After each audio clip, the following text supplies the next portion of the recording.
Is Iomaí ahrú a rinn an Ghéarlig I mo héal héin. Ní raibh mé mai ag teangaí ar scoil, ní raibh mé roimh ar scoil Lánstad, a chuaigh mé chun na Gaeltachta agus in é trí seachtaine ar muos sa teanga Lúcais, hanig mé ráist ar scoil agus chuaigh mé go bar an range is dóilm.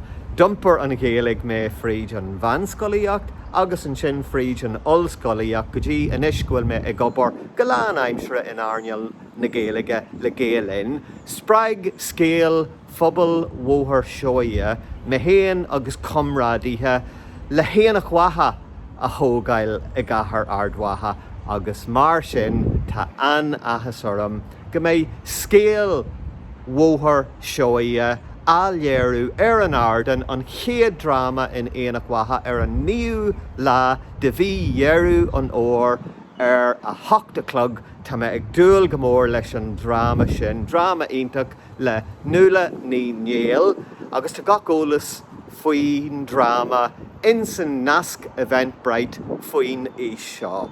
Gur maigah.